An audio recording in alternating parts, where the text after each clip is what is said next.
Hello friends, காண்டாமிருகங்களை பற்றியும் அதோட கொம்புகளை பற்றியும் சில ஆச்சரியமான தகவலை பார்ப்போம்.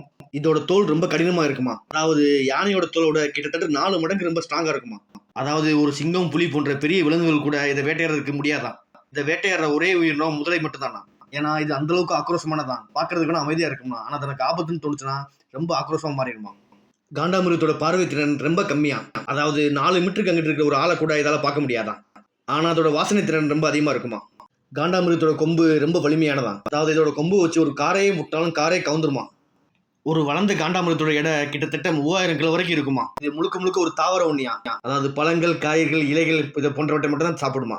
அதனால என்னவோ இது தன் வாழ்நாள பாதிய சாப்பாட்டுக்கே ஒதுக்கிடுதான். இது என்னதான் இவ்வளவு பெருசா இருந்தாலும் இதால மணிக்கு கிட்டத்தட்ட 64 கிலோமீட்டர் வேகத்துல ஓட முடியுமா. இந்த காண்டாமிருகத்தோட அழிவுக்கு காரணமே இதோட கொம்புகள் தான். இதை பத்தின சில தகவலை பார்ப்போம். ஒரு காண்டாமிருகத்தோட 2 கிலோ இடையில ஒரு கொம்பு கிட்டத்தட்ட 4 கோடிக்கு ஏற்றுமதி பண்ணப்படுதான். அப்படி இந்த கொம்புல என்னதான்